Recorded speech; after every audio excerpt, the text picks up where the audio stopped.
Hey everybody, welcome back to Mel's Board Game Room. And I have with me Carla, who is my podcast co-host. And she's just crossing over onto the Mel's Board Game Room here. Carla's coming over tonight. We're playing games. And we're like, hey, well, we got to play Chai for Two. And you've played it before, so you taught it to me. And we can't play Chai for Two without making tea. So we made blooming tea, which you'll see in some cards in Chai for Two. And then, so we made tea, we played the game, she won, as usual. Just barely. You know what? If I had those 2 extra movement, we would have tied. And then who knows who would have won then. The tiebreaker. Oh, see, it was that close. It was so close. I was 1 dice away from being able to do it too. 1 movement. Well, because if I had another dice, I would have got those extra 2 movements. Oh, right. And that would have gotten, but I only had the 1 dice and I needed 2. But before we talk about that, we're going to talk about the game a little bit. We're doing a review of the game. So Chai Tea for Two. Now you backed it on Kickstarter. Yes. Dan delivered it. And I was actually at her house last Saturday for games. So he brought my copy there as well. And I did an unboxing earlier this week, but hadn't got the chance to play it till just now. And we just finished it. Yeah, literally just finished. Yeah. So we're like, okay, when it's fresh, let's go up and record this and we'll go back downstairs and play some more. Yeah. Now let me show you how the game looks all set up. And I'm just trying to pick which one is the best picture. We'll pick this one here. So this was like when we were mainly just getting started. You have the board in the middle of the table, and it's a dice worker placement. Each components are areas where you can place your dice and activate those actions. First one is you can put any value dice to collect a tea. Yeah. Second one is they have 6. It's the market. You like each market's location has a number assigned to it, and you can place a dice of that value or higher to obtain that card. Yeah. And those cards get tucked around your board, and they either is like the blooming tea, which is like a set collection, or it can be a card that shows a tea leaf or multiple tea leaves, and it just kind of bumps the tea. Yeah, it moves them up the tea track or whatever that's called on the board. What is the board called? Like it's like our tea field? Plantation. The plantation. So it moves it up the plantation, I guess. Okay. Yeah. So, and you have the crates where you can just slot in tea there and it'll just be end game points. Right. And you had a few of those, and you had tons of blooming teas. Yeah. And all of my tea cards that moved the teas up were flipper ones, which means when I used it, I had to flip it down and I have to unflip them in order to be able to use them again. And you didn't seem to have like any of those. I didn't get any of this. Yes. Because my worker had blue, so I was going for everything blue. And that's why I ended up with those. But so that's the market. Then the next section is you can send dice there. And that, again, can be any valued dice. Yeah. First one allows you to relocate a card. So you can, because where you place the card, it only affects the movement of the tea that is in that little section. Yeah. So if there's no tea there, they don't move. So you may want to move your cards around as your tea moves around to try to get more movement. And then the other one is similar, but it's swapping 2 cards. Yeah. So it just allows you to swap 2 cards. So then, maybe it's like, well, I have a black tea here and I have a blue tea here. So let's swap those. And then they both get bumped up. After that, we have, what is the harbor? Well, first there's the little spot to take the first player token. Oh, wait, I forgot about that because I almost never did it. Yeah, and then there's one spot where you can flip all your cards. Yes, so I did use that quite a bit. And then, again, can be any valued dice. And you just send, now those are like, once you put a dice there, it's blocked. Yeah. So to, either be first player or to flip all of your flipping cards because they've been flipped down. Then we go into the harbor, and then we have the ships, and the ships are the tea orders we're trying to fulfill.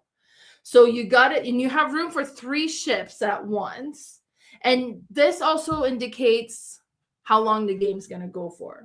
If you're going to play till you get 3 orders, 4 orders, or 5 orders. And then you complete the round. You complete the round. That will end the game. Yeah. Yeah. And then the last one is movement. You know what? Let me just pause real quick. So sorry about pausing that here. You guys probably wouldn't even notice, but I got a phone call and it was from Asmodee, and I'm like, I'm going to check this out. So anyways, we're going to talk a bit more about how the movement works. And we're taking the image off because it's a little involved. I mean, it's not too bad. Here, I'll be your Vanna White. Right. Okay. So you start with all the tea at the bottom when you acquire tea, and certain colors will move. Let me kind of zoom in so you guys can see that. So the teas all start here. Certain teas will kind of take on different paths. And then one movement will move it up one spot. And if you have those cards beside it, it'll automatically move it up if it's the right color of tea. But some of them have like harder paths, like the pure, I don't know if that's a proper way to say it. I call it purple. Pur tea, right. It goes up and it has to take one more step to the top. Once you get to this top edge, you're basically in the harbor. So if there is a boat there and you have the required tea, it'll ship out. Yeah, because you can't save your tea for a boat. No, you can't save for the higher point boats. Yeah. Because there's like some 10-point boats. So if you have that boat there and a boat that just requires 2 random tea, that one has to ship. So you have to plan so that you're not just keeping these high boats up there thinking you can ship out that stuff first. Now, we played on this side. Yeah. There's this side. Yeah. And let me show you. I don't know if you guys can see. Well, yeah, you can see, but this gets complex over here. Yeah. Now, you haven't played this side yet. No, I haven't. Because she's scared. Because I'm scared. As you should be. Because if you need green tea here, like green tea here is going to transform into black and blue or blue tea. So really you would need to send black or blue tea in order for that to become green tea, or yellow could become like it gets. Yeah, it oxidizes. That's how thematic it is. The tea will oxidize into different colors of tea, but it will require a lot more planning. So I just haven't tried that one yet. Because this side was already fairly puzzly, trying to think what are you going to move, where you're going to tuck the cards. Like there's definitely strategy to this game. This one, it's like I don't know. Yeah, you really see what you end up with, and then hope for the best. But it'll be interesting to. And what's like, they still once they get here, they still go anywhere. They're just separate docks instead of one giant dock. Right. So they have their own. There's also a solo mode to it, which I have tried on this side. Does the solo play both sides as well? I believe so. I'm not 100% sure about that. But on this side, you use these cards and the AI has normal amount of dice. They do typically, I think it's maybe 75% will win because they acquire cards and they just get them. They get the points from them. They don't have to fill the crates. They don't have to. They get the boats and they're just full. That's not fair at all. So it is tricky, but there's ways where you can see what they're going to get because you have a card that'll show what they're going to actually take. And so you can kind of plan to, take it before them kind of thing. And then they would just go to the market and take a card. And maybe it would be a card that doesn't have points. So a different puzzle, but it was really fun. I really enjoyed that as well. As a solo game. Okay. Now I'll show you a few more pictures that I've taken. This one here just kind of shows the dice tray because we both got the pack of the 12 dice trays. Yeah. 2 of them matches the dice colors and has ships. So we both have put those ones in the game to leave with in the game. In our deluxe box. For now. Perfect. Yeah, they just kind of fit in there pretty good. So, but just to kind of show the components. The dice, I really like the color of the dice. They're beautiful. They're big, chunky dice. Too. Nice, yeah. with the rounded squared. And it's 7 corners. dice for each player. Yeah. That's an unusual number Mhm. too. So that's that picture. I have a picture kind of more close up of the middle board. With these boats, and we haven't really talked about the boats, but because you got to place your dice, you got to put them in ascending a order, run. like it's a Yeah. run. I didn't realize I was just putting dice. And I was watching you. she's like, no, you're doing it fine. I was like, oh, I thought it was just the tally of the dice, but it's not. It's got to be in a run. But that's kind of what, and those are modular. Like they're all like each section is its own little piece of cardboard, so they'll break apart. Yeah. But you just put them together. Which other picture do I have here? Oh, there's a picture of our blooming tea with the blooming tea card.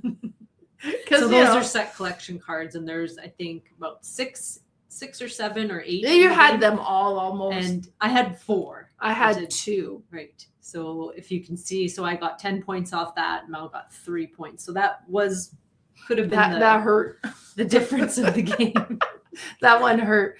Now on here, and then I want to point out, because I didn't take a really good picture of this, but you see at the end of one, there's a little cardboard piece there, because that's how the round starts.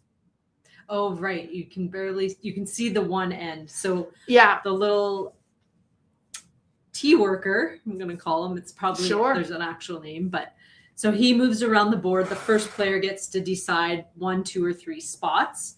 And you can just see one of them on that end there at the very end. Because that's going to be, first of all, there's 2 teas on there. Yep. And it determines which tea. Everybody, I'm saying everybody, it's a 2-player game. Yeah. All 2 of us get those 2 teas. Then, depending on 1 to 6, how many movement or tea, you can get additional tea leaves, or you can get movements. And then I had a bunch of tea leaves, but nothing had been moved up at one point, so that was a bit of a problem. But that, and then when you activate it, you send it on the other side, flip it over. Yes, the little tile. And so is it like the 6 becomes a 1? Yes, right. And then it goes to the other end of the board. So the little tea worker will travel around the board eventually. But having extra tea down there is okay, because you can use those to manipulate the dice. That's right. You can pay a tea to up or down a pip, and you can do a 1 to a 6 and a 6 to a 1. So it's nice that way. Because especially in the market, that matters. Yeah. But then also because you can outbid each other on the boat. Yes. So if I put a 4 or 5, Mel could put a 4, 5, 6 there, and then I would have to move my dice to another boat or take it back to my supply. Yeah. So it's, or I guess I couldn't get any. Oh, I could do a 3, 4, 5, 6, but then you're really wasting a bunch of dice on the boats. So typically you'll just move to another boat. And I'll show this one here again, because at the very last location, that's the movement one. There's 3 spots there. Yeah. There's a 5 movement, a 3 movement, and a 2. And there's 4 spots in each row. You have to put at least 2 dice, and they have to be pairs. So minimum of pairs, triples, or quadruples. Yeah, all the same number. Yeah. So this is where spending tea to make them the same number has come in handy. This is what you do. So if I put 2 4s there, Mel could put 3 4s and bump me down, or she could put 2 5s and that would bump me down. Yeah. Then I could add another 4 and go back to the top, and you kind of fight for those spots, because tea movement is so important. It's so important. And you can't move otherwise, unless you have the card that kind of shifts it a touch. Yeah. But so the movement of the tea is so important. It is. And we're definitely kind of, it's like, and be like, oh, she has 6. Okay, I'm going to see if she spends 1. Yeah. And then she did. I was like, okay, good. I'm going to put 3 4s, because 3 of anything is better than 2 of whatever. But there's quite a bit of back and forth kind of battle, and it is. It's a very interactive game. It felt like to me, if you've ever played the game Targi, where you're making choices and each choice is so important, because what do I need to do first before to block her out of there? What dice am I going to save to maybe put on the movement later? What does she have there? Oh, she's got 2 4s and a 5. is she going to turn that 5 into a 4? Now she has 3 4s to put in the movement, and I only have 2 of the same number. So, it's really a really thinky game, and I was so impressed with it. I did get to play this one as a prototype, and Cherry and I played it, and when we played it as a final copy, there was things we remembered, but we had forgot some things in it. But I know we were so excited to play this like finished copy, and I'm so happy with it. It is an awesome 2-player game. I can't say enough about it. Both of us have an extensive library of two-player only games. I love when they do a 2-player Yeah. version of a bigger game. Yeah. I absolutely love that, and I sometimes buy that before the bigger game. Yeah. So yeah, definitely enjoy that quite a bit. And this one was really neat. Yeah, I would think just off the top of my head, Target was probably my favorite, but this is up there. Oh, really? Like that high was, Yeah. I don't know. Like there's a lot, like it's up there for sure. I don't know if it's dethroned anything and it's funny, like we do top 9. Mm-hmm. I don't like to but this game's better than the other, but we do top 9. That's what we do on the podcast. Yeah. So, but it's like, why make me choose? I'm just taking them all. So, but yeah, no, it was neat. It's like, it's the strategy, like the strategy of it was interesting with like the moving the tee up and what tee are you going to get? Well, there's both. And then I really wanted the blue tees because I got extra points for anything that had blue tees. So I was concentrating towards that. Because we played on that side. You could play on the other side where it gives you a special ability you could activate each round. Yeah, because we start with this little tea worker card, and each of us had a color that would give us more points. This one here. And now if you flip the card, it gives you an ability you can use once per game. So there's a card in the top left corner, and that's Mel's card, and it gave her a point for every blue tea that was on at the end of the game that was on her cards and her ships. Cards. Having a bunch of blue tea in my plantation didn't do anything for that. So yeah, so the other side of that card, I think yours was you could move cards around or something like that. Yeah. I could refresh my flipped cards, which would have been useful because I had so many.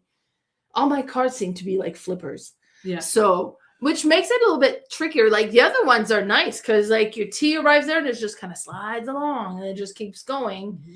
And me was like, oh, flip. Oh, it's flip. It's been used. Oh, I can't use it again.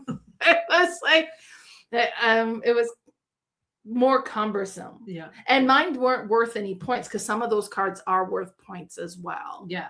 But yeah, no, it was really neat. I did enjoy that. And that was good. So I know a lot of people are like, because it's still delivering. Yeah, it's still delivering, but it will be available in Canada. I can't remember if he said the States it'll be available, but you'll be able to find it at, different local game stores or on their website. You can always order it from there. But they're waiting to fulfill all the Kickstarter orders. For sure. Because unfortunately, it took a while with this. You know what? I am so grateful that I'm not in the board game making business. There's so many like hassles you have to deal with and stuff. But yeah. So happy we got it. Yes. And we get to play it now, and it's awesome. And there's, it's so much replayability in this game because you have the two sides. Like the other one is like, the other side is not one that you start in the evening. No, I don't think you want to start. It's going to be like a chess game, that other one, because you really have to plan what your tea's going to turn into. Yes. But it'll be fun. It should be great. Too. Well, we're going to go and play some more games. But before we leave, Carla, where can they find you? I'm on Instagram at boardgamespecialist, all one word, and I have a Facebook page called Red Deer Board Game Fanatics. What about you? Well, I have my closing intro has all of my information, so I'll just end the video and let that play. So thanks so much for tuning in. Bye, everybody. Bye for now.